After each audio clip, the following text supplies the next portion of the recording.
to the mustacheandthebeard.com. Two Gray Geeks. Changing the world one post at a time.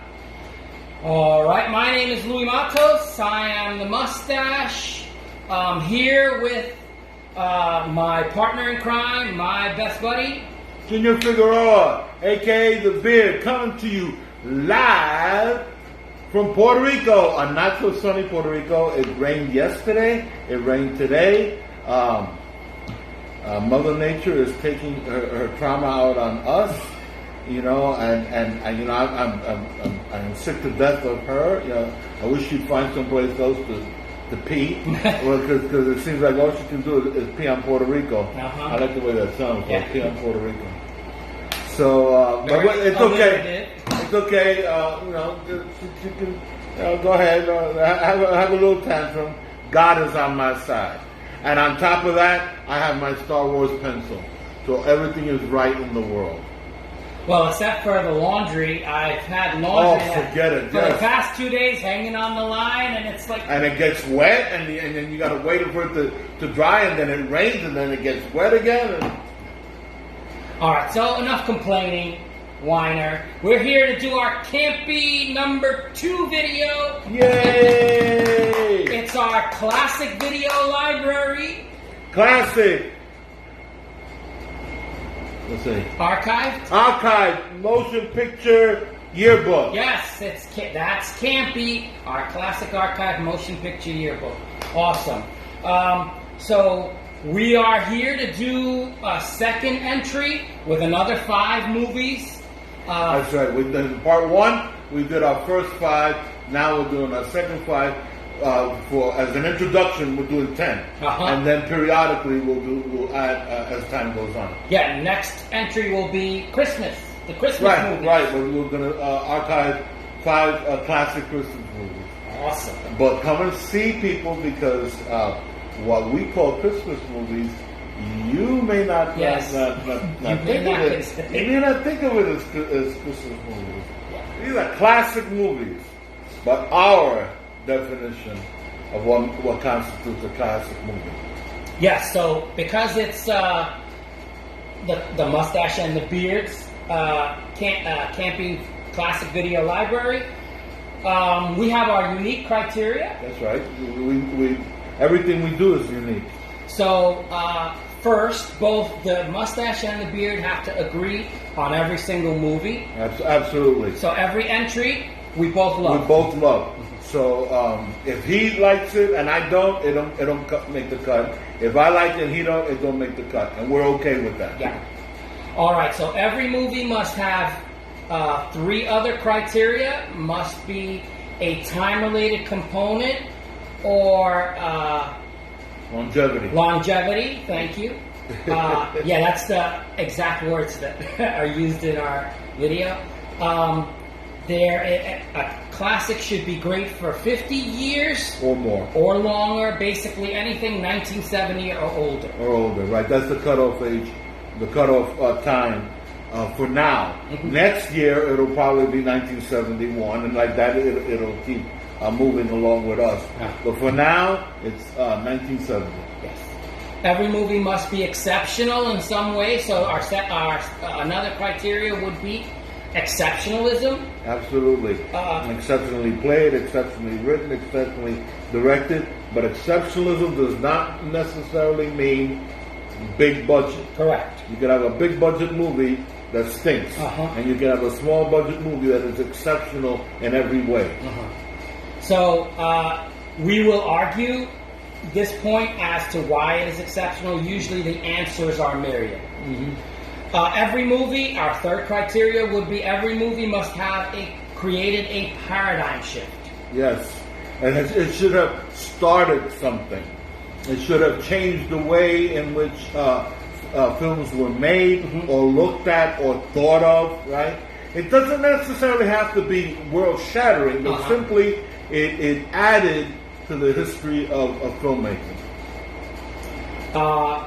And then, one of our fundamental arguments has always been the classification of movies. Right. How Hollywood sometimes messes that up. Oh, God, don't do that. So we will also do a genre classification, just as things are classified in an actual library. Right. We will categorize movies in that way. And finally, our ratings and recommendations. Right. Which, you know, it's our usual ratings and recommendations. Great geeks, you know. 1 poor, 2 fair, 3 good, 4 excellent, and 5 perfect, right? And then, of course, 3.5 is between good and excellent. It would be very good. You know, that's how we've always rated everything, and that's how we always do it. We're always going to do it that way. Yeah.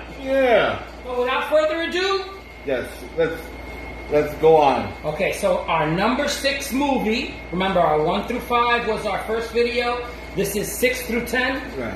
So number 6 is The Black Shield of Falworth, 1954. Yay! Black Shield of Falworth. What? That was 1954. 54. Wow, what a jump. We completely skipped the 1940s. We completely skipped the 40s. It's the noir era. All right, directed by... Okay, it's a Technicolor film from Universal International. Directed by Rudolph Maté, starring Tony Curtis and Janet Leigh. Yay! Who went on to give us Jamie Lee Curtis? Yay! It's the second movie of 5 movies that they made together after being married. So yeah, they were already married by this time, and you could see the chemistry, the right? chemistry, Yeah, absolutely.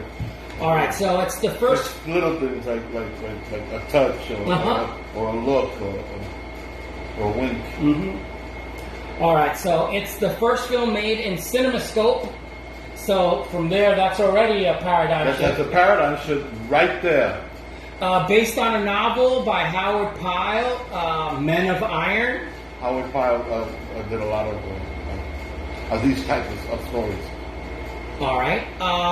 The classification, I believe, is medieval adventure. Yeah. All right. So we could with knights and daring do, and you know, and damsels in distress and jousting. And, yes. Yeah, totally fun movie. Time component is 66 years, so it's a huge jump already. Right. 66 years. Let's talk about exceptionalism. Do you want to go first? Yeah, I'll talk about that. I've always liked this movie. I thought I like swashbuckling movies that look pretty, you know. And what I mean by that is, if you check out The Adventures of Robin Hood, my God, that's gorgeous. They look gorgeous. Okay, I know that nobody dressed like that back then. Who cares? Who cares? Right? It doesn't have to be historically relevant. No, it's eye candy. Okay, you're giving me this is an adventure movie. You're asking me to enjoy myself. You're asking for 2 hours out of my life. Give me eye candy. Okay, and I get eye candy with the Black Shield of Falworth. They look great. Tony Curtis never looked better. Janet Leigh never looked prettier. Right, and they got flowing robes and capes and you know, and the thing is, and tights, and tights, and men in tights. You cannot argue with men in tights, all right? And the thing is that it looks lavish, you know. That's exceptional. Absolutely. It didn't look dirty. It didn't look dusty. It didn't, you know. I love the way it looked. Yes. Also, How to Become a Knight. Oh. Earl of Mackworth is very deliberate in the process of taking these people, children of a disgraced noble, and step by step including them as part of his plan to make them nobles again. And you think that he's a bad guy. Yeah, because he seems so nasty in the beginning. Yes, trained to be a squire, then as a knight worthy of his coat of arms. The Earl of Mackworth is sometimes the bad guy and winds up being the good guy, an important ally. This movie is very similar to those kung fu karate movies we used to watch on Saturday. You know, in that they would take a kid, the hero's journey, and they would turn or Karate Kid, right, with Ralph Macchio. That we see him how he goes from an ordinary kid to become this martial artist. And I've seen movies where they show how this one became a Shaolin monk, how this one became a samurai, how this one became a ninja, and this is the medieval version of that type of movie. We watch Tony Curtis's character go from a schlep, right, to how he becomes a knight and defends his honor against the bad guy, against an evil villain. And wonderfully done, textbook. All right, so let's go into paradigm shift. Right. But I mean, you agree that it's exceptional. Oh my God! Right. I had never seen The Making of a Knight. Right. This is that's one of those things that makes this stand out. You remember that when we were talking about doing this, I said this movie. I'm telling you, I don't remember what it's called. I remember Tony Curtis, right. You know, and you said, "Oh yeah, I know what it is. It's the Black Shielded Follower." And it's like, I haven't seen it in 30 years, but I know that I remember I love this movie. Mm-hmm. All right, so paradigm shift. This movie has stuck with me over the years. Yes, me too. I didn't watch this for 30 years, but still remembered it. It is a medieval adventure filled with romance and danger, drama. This is another movie that I could easily have watched it right after watching it. Yeah, All I right? agree. Again and again. I had seen it so many times, and I remember it from the 4:30 movie. Mm-hmm. Like when we were younger, you know, right after school, you do your homework, and then you have enough time before dinner to watch a movie, and this was always on.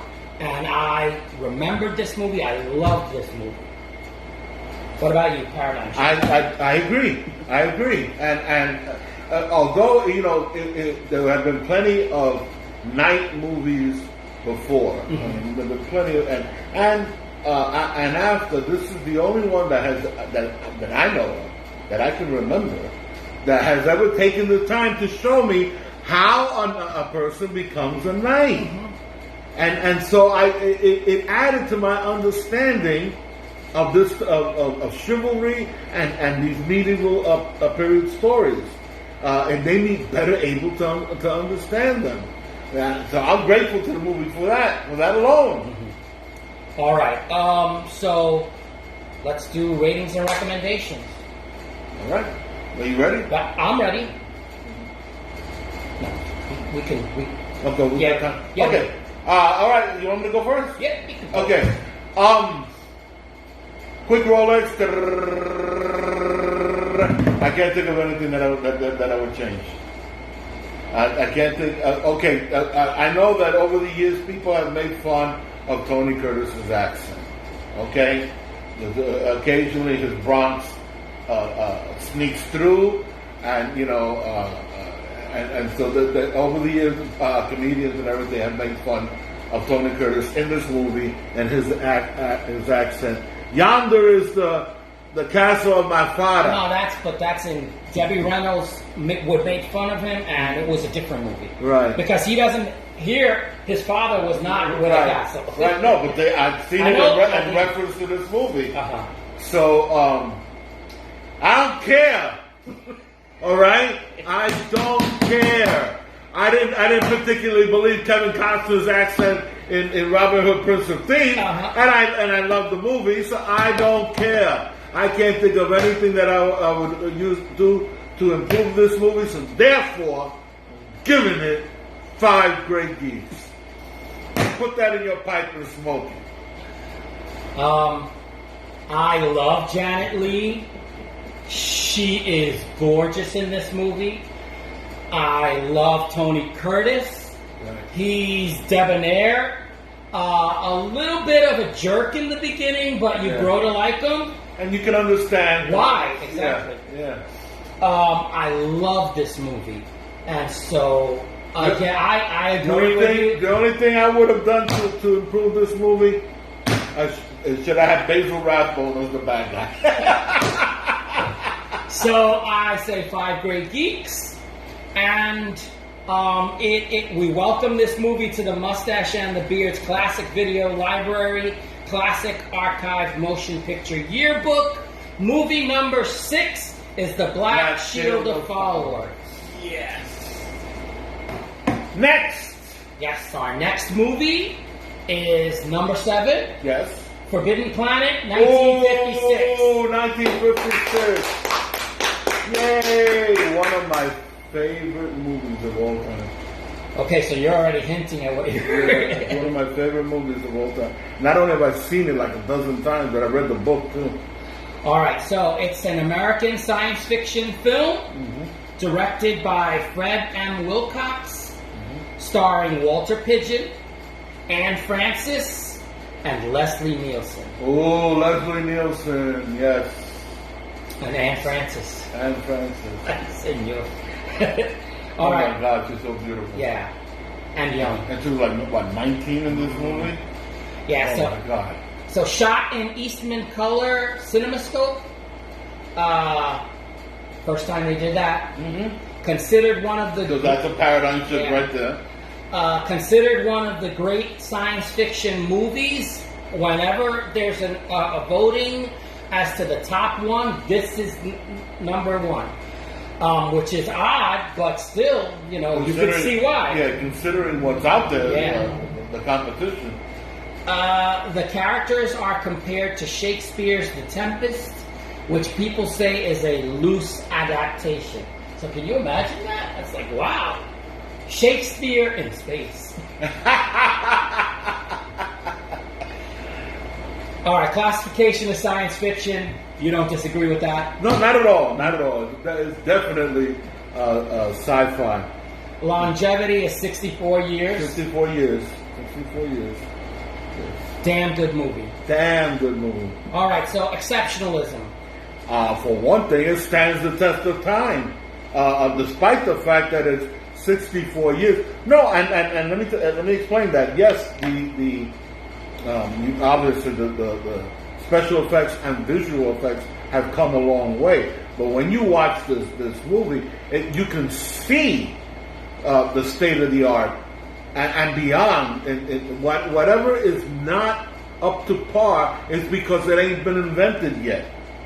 For example, how they're navigating the ship with a 3D model. Right, yeah, that was interesting. Now, obviously, if the movie was done now, that would be a hologram. They didn't have holograms in those days, okay? So you can't hold it against them. No, not at all.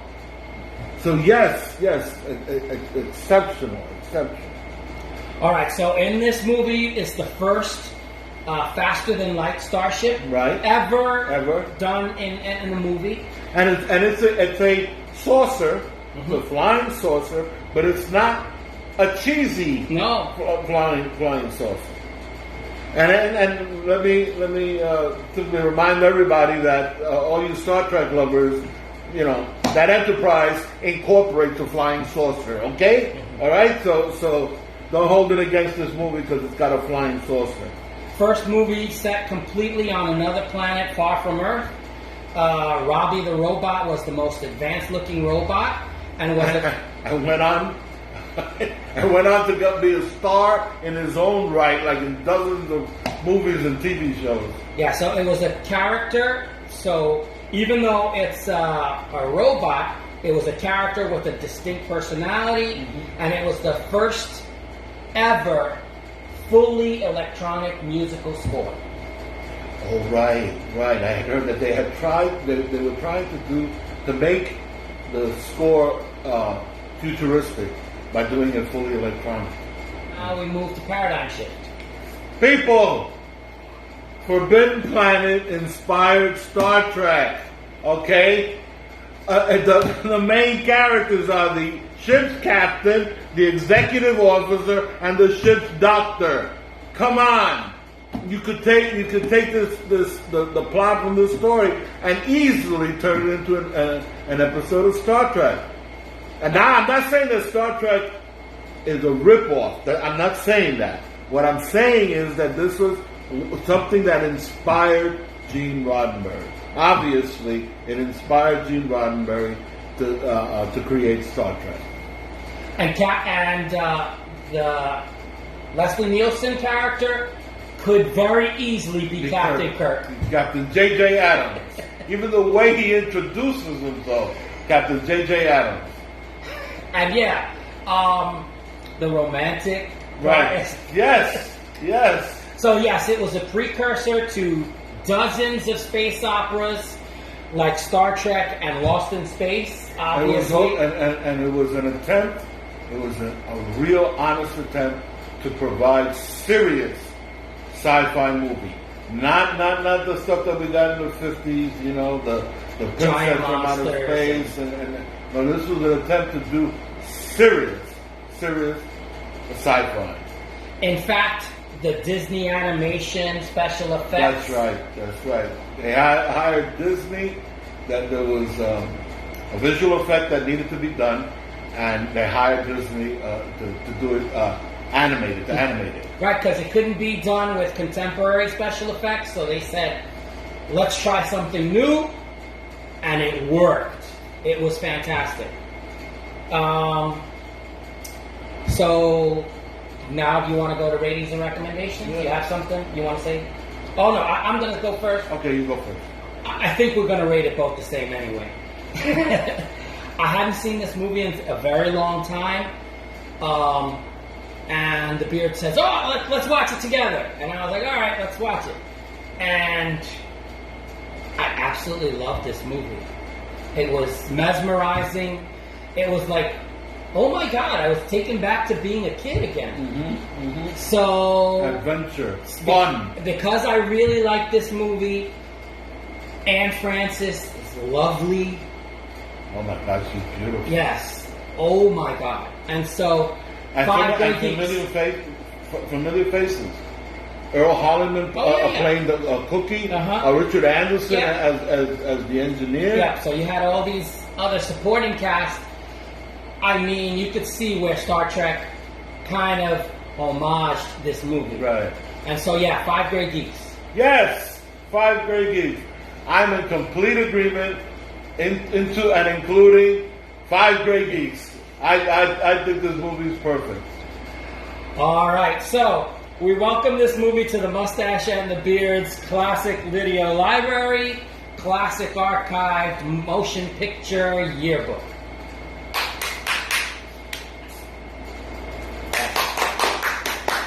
Okay, number 8 is Psycho 1960.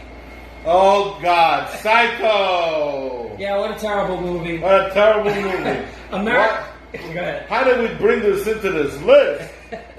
American psychological horror thriller film based on the novel Psycho by Robert Bloch, starring Anthony Perkins. Yeah, he got top billing over Janet Leigh, Vera Miles, John Gavin, and Martin Balsam. Brilliantly directed by the great Alfred Hitchcock. This movie begins as a crime thriller and then suddenly becomes a horror movie. Yes. So classification is horror. Horror. Yes. Yeah. I'm not gonna argue with you about that. Yeah. The longevity is 60 years old. So, and people are still using it. They're teaching cinema using this movie. All right, so exceptionalism. I can't think of how this movie is exceptional, except for this one scene. There's a certain scene in this movie that includes 77 camera angles, 50 cuts, running 3 minutes long. Most of the shots are extreme close-ups. The sound effect of a knife plunged into a melon. Bernard Herrmann was the composer of this movie. He created a piece specifically for those 3 minutes called The Murder. And with screeching string instruments, violins, violas, cellos. And Alfred Hitchcock was saying, I don't know why you did that. I want this to be in silence. And Bernard said, just listen. And he changed Hitchcock's mind. It's like, oh yeah, that's pretty good. Wow. All right. So yeah, anything you want to say about exceptionalism of this movie? Yes. This is the movie that made everyone afraid to take a shower. Okay? And I'm not exaggerating. This movie made everyone afraid to take a shower. I know people who saw this movie and afterwards, who had never before locked the bathroom door when they went to take a shower, started locking the bathroom door. Even when living alone. Okay, so I'm not kidding. This is the movie that made people afraid to take a shower. Okay? That's exceptional. If you're talking about horror, it did its job. Listen, if there's anyone out there who has not seen Psycho, what's wrong with you? Okay, no, seriously, guys. If you haven't seen Psycho, watch it. You cannot call yourself a movie lover or a horror aficionado or a lover of great movies without having seen Psycho. So please, all of you, you should know what we're talking about. If anybody hasn't seen it, watch it. That's all I want to say. Okay, so paradigm shift. I know that Alfred Hitchcock chose to do this in black and white. Right. For the mood. Yeah. Right. He wanted to... it was on purpose. On purpose, create a mood that was dark. He used... Instead of using cinema blood, they say that he used Bosco. Right. He made chocolate syrup. The blood is chocolate. And let me tell you something. If I'd known that, I would have stopped drinking Bosco.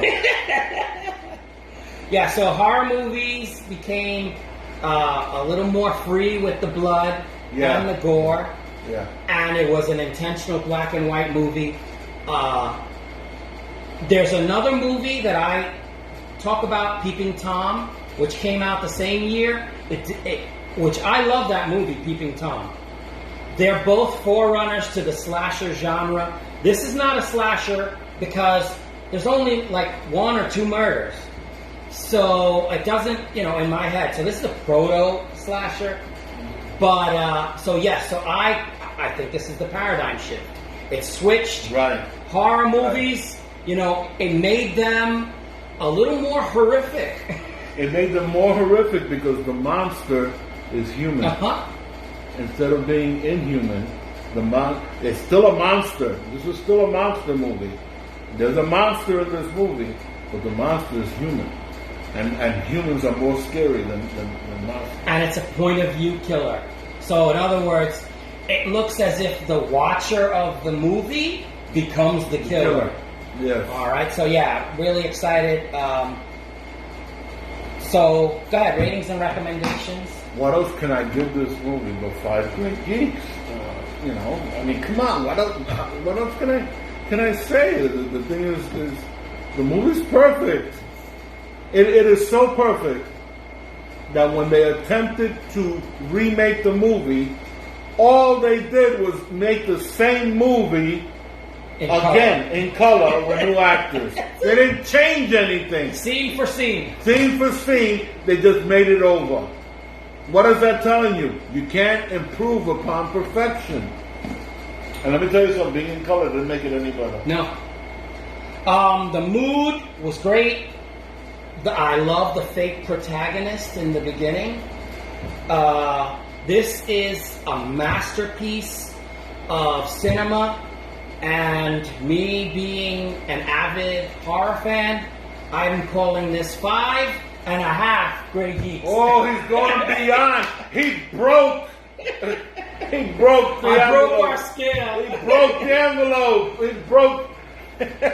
All right, so we welcome this movie to the Mustache and the Beard's By our classic first- video library, Our first 5.5 grade geeks. classic archived motion picture yearbook, movie number 8, Psycho. Yay!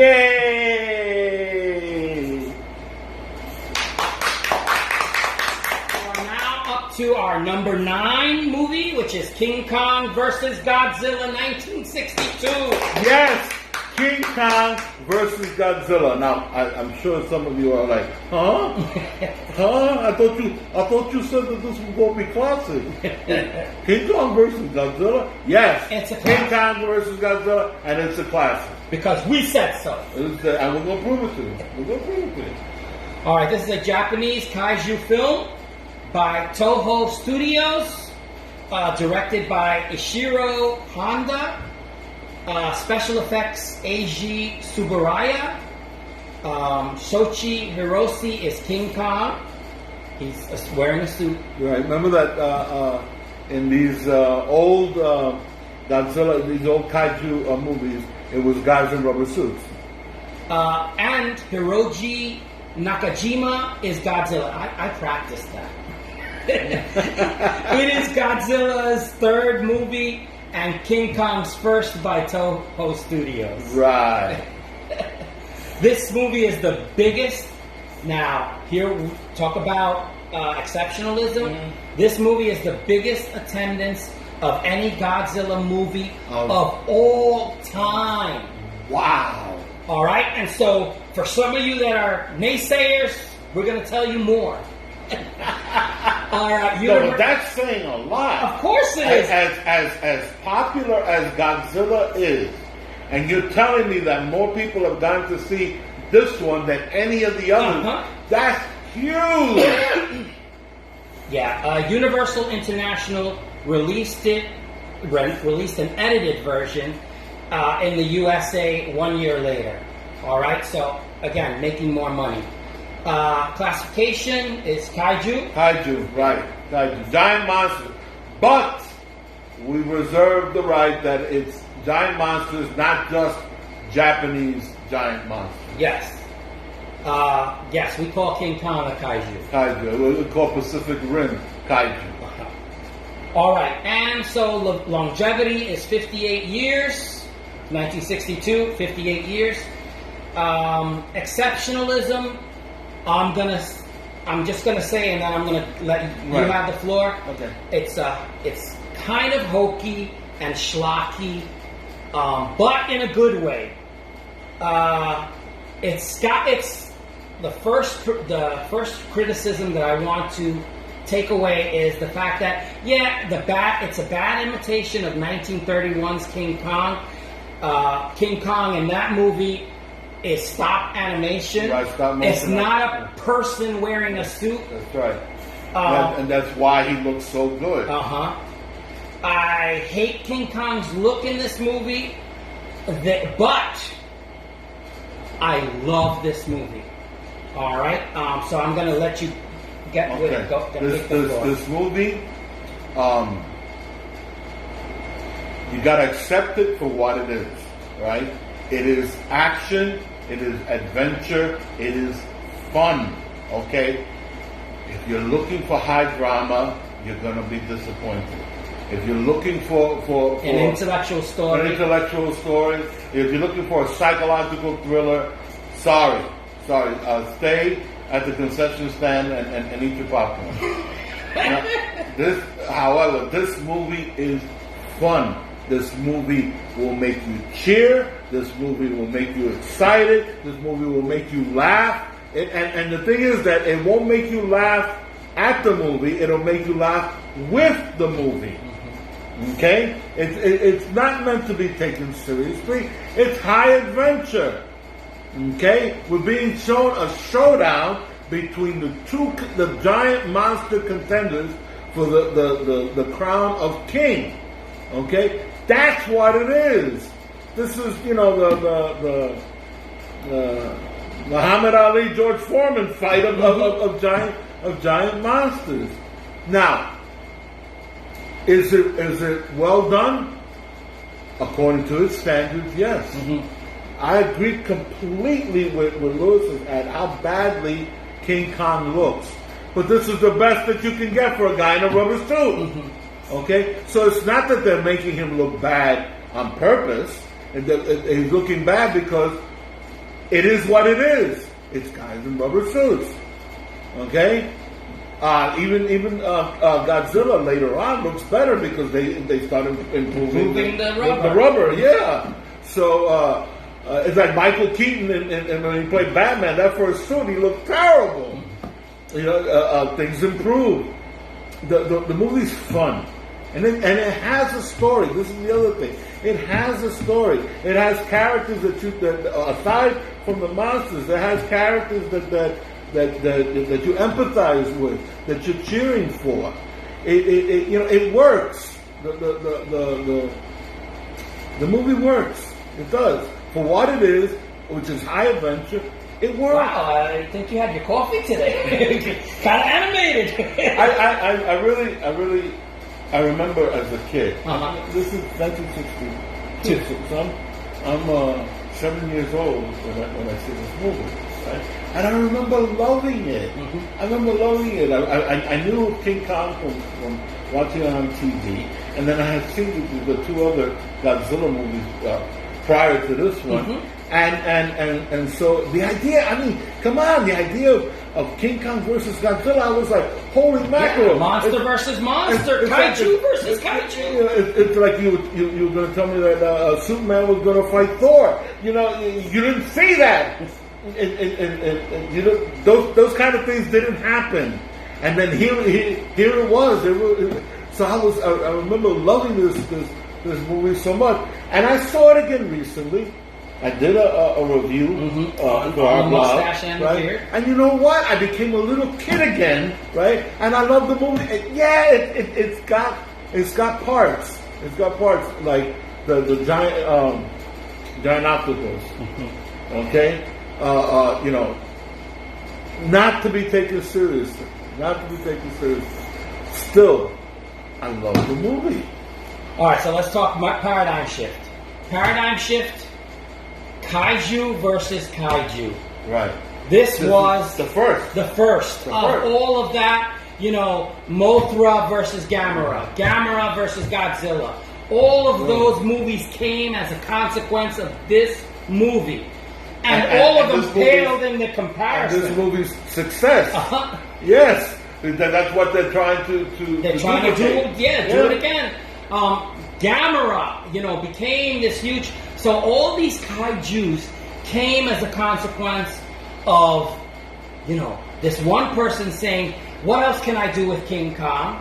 And none of the studios taking him seriously, and then all of a sudden, the Japanese saying, we got Godzilla, you got King Kong, let's do this thing. And it's like, having...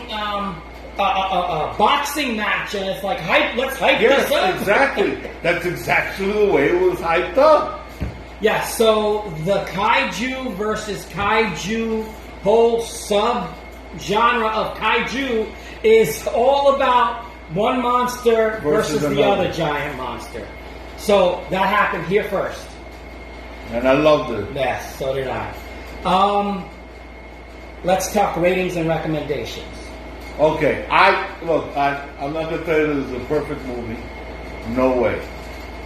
I loved it. I watched it again. I will watch it again. But it is not a perfect movie, but it is a movie that I recommend, right? And I think it's for what it is. I think it's a great movie. So I think I'm going to give it 4 great geeks. You read my mind. Wonder and awe. I mean, think about this. Giant monsters fighting each other. I love that last fight. I love that last fight between them. The last battle, the climax. Yes. Godzilla throwing King Kong. I mean, it's just You're like, what? Oh.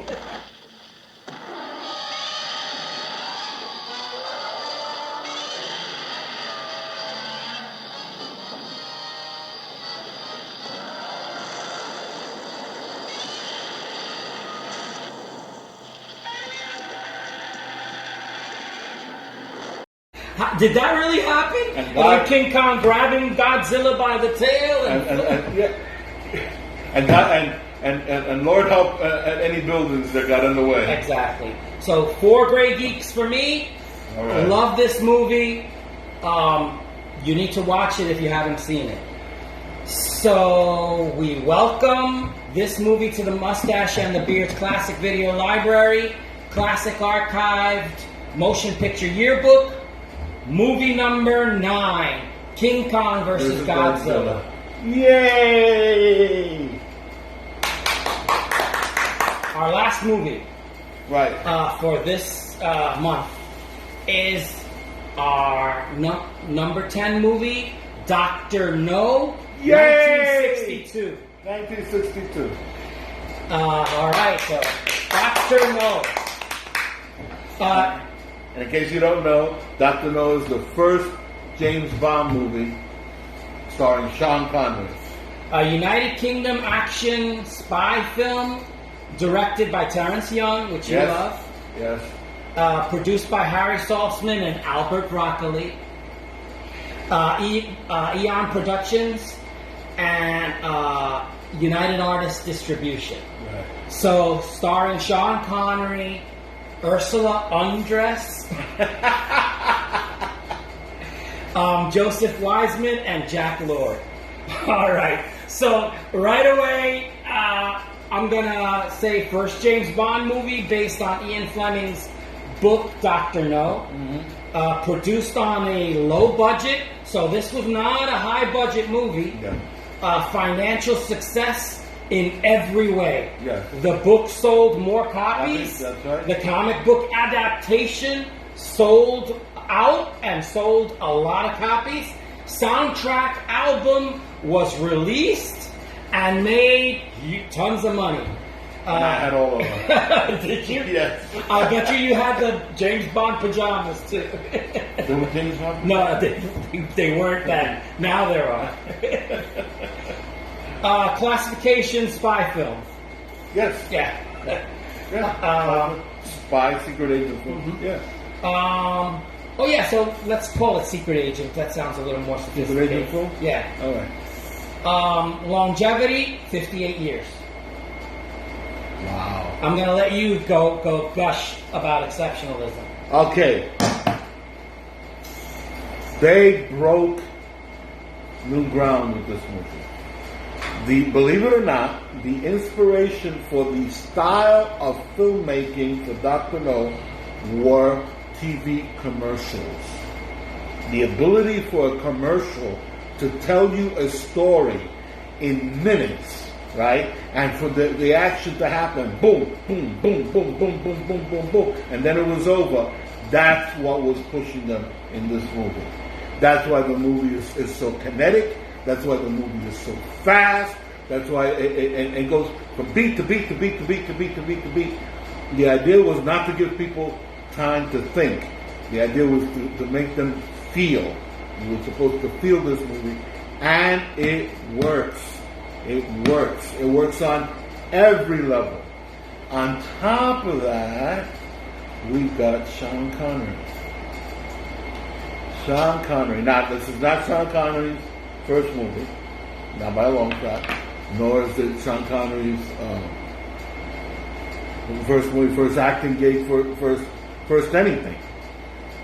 But he came into his own in this movie. He was in the right environment. Terrence Young, the director, took Connery under his wing. Terrence Young was very much cut from the James Bond mold in the sense of clothing and food and all of that, right? An old Estonian. He took Sean Connery, who was, a kid off the street from Scotland, and he taught him, and he made him comfortable in that world. And it didn't happen overnight. This was over time. Even during filming, for example, Terrence Young took him to his tailor and he had the tailor make him his clothes. Connery grew into the role so much that halfway through the movie, he asked Terrence Young if they could go back and refilm what they had refilmed because he felt more comfortable and he thought he could do a better job. And Young said yes. So what we see, we're not seeing what was originally shot. What we're seeing is the reshoots because Connery got it right. You gotta love it. You gotta love this movie. Excellent villain. Dr. No. I know you love this movie. I know, I totally I know you love this movie. The fact that the villain has a thing, with the crushed hand. It's like, I love that. Larger than life action sequences. Main title sequence with the looking at the barrel of the gun. What Bond movie doesn't have that? I mean, also the theme music, right. That whole gorgeous Bond girl. Ursula Andress. Oh my God, she comes out of the water. I know. That bikini. Honey Wilder. Oh, get Wilder, baby. He's dapper, he's witty, and cool. He's intelligent, he's a killer, and he's handsome. It's like... And Sean Connery makes this look effortless. Yes he does. Yes, he does. He's just like, in a suit, and then in a bathing suit, it's like... What can he do? So yeah, exceptional in every way. Love this movie. Mm-hmm. So let's talk about the paradigm shift. Oh my God. This movie and James Bond created an explosion in the 60s. Now, don't get me wrong, this is not the first spy movie ever made or the first secret agent movie ever made. Of course not. Okay? But James Bond entered the scene, and oh my God, that it became a slew, hundreds of secret agent movies and dozens of secret agent TV shows. The Man from U.N.C.L.E., Wild Wild West, Mission Impossible, The Avengers, Secret Agent, I Spy, all on TV. And then in the movies we had the Matt Helm movies, Our Man Flint movies, The Liquidator, Where the Spies Are, Danger Out. Oh my, the list goes on and on and on. And all because of James Bond, and it started with this movie. Yeah, slew of secret agents modeled by Sean Connery's 007. Cool. All of these secret agents try to be cool. I mean, Matt Helm, betting. And some of them are such obvious rip-offs, mm-hmm. like the Eurospy movies. The hero will be Sean Fleming or Ian Bond, Agent 077. 00, and then there's an interruption before they say it's like, come on. Or 0008. Yeah, so a lot of rip-offs, but listen, it's all started here with this paradigm shift. That's right. All right. Ratings and recommendations. I'm going to go first because I'm sure. All right. So, other than James Bond causing a nuclear meltdown, which they treated with without batting an eye. Yeah. Without batting an eye. Just let that go. I had finished watching this movie, and it's like, I don't remember that. And so when I talked to the beard, I'm like, I just saw Dr. No. Did he melt down Jamaica? Did he cause a nuclear meltdown? I said, yeah, right in the heart of the Caribbean, he caused a nuclear meltdown. Yeah, so other than that, Suspend your disbelief. Yes. So yes, this movie is Obviously, great. in 1962, they had no idea what a nuclear meltdown would cause. Oh no! Right? So they thought it was nothing. So they acted like it was nothing. The nuclear reactor went out of control. So Yeah. So even despite that, I'm gonna give this movie 5 grade geeks because I absolutely love this movie. And I recently watched it. I was like, I went to the beer and I was like, really? Nuclear meltdown? I know exactly what he was talking about because it's been bothering me for years. It's been bothering me for years. All right, so go ahead. Okay, I also love this movie, but I'm giving it a 4.5 grade geeks. I don't have a problem with the nuclear meltdown thing. I understand. I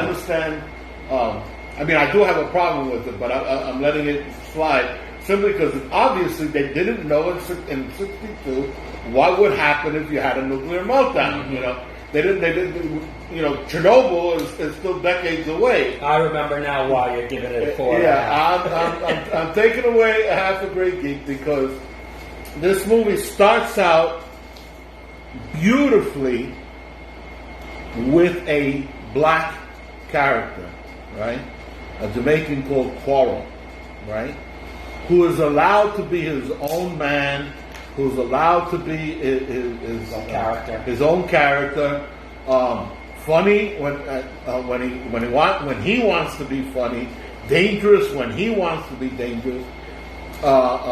Yes, he's assisting James Bond and Felix Leiter, the CIA agent, but he's assisting them as an equal on his terms.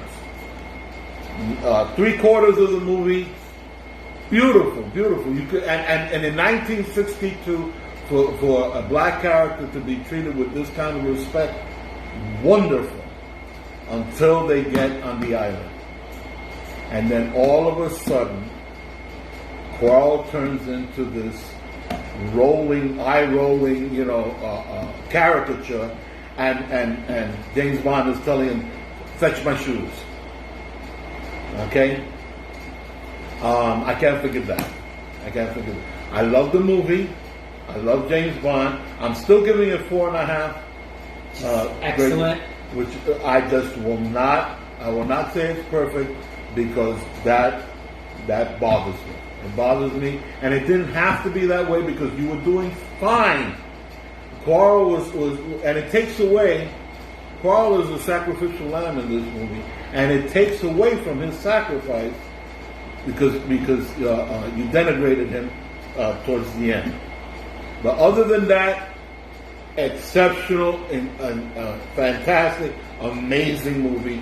4.5 grade.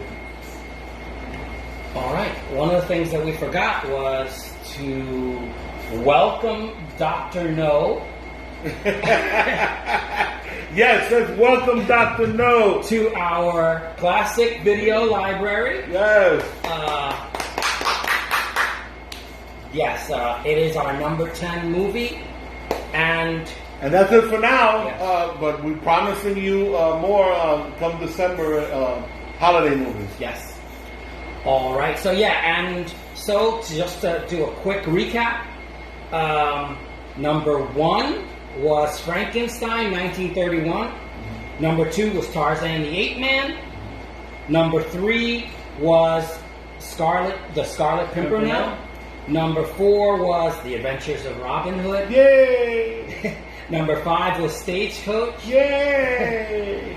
Number 6 was The Black Shield of Falworth. Yay! Number 7 was Forbidden Planet. Ooh. Number 8 was Psycho. Number 9 was King Kong vs. Godzilla. And last but not least is Dr. No, number 10. All right, and so...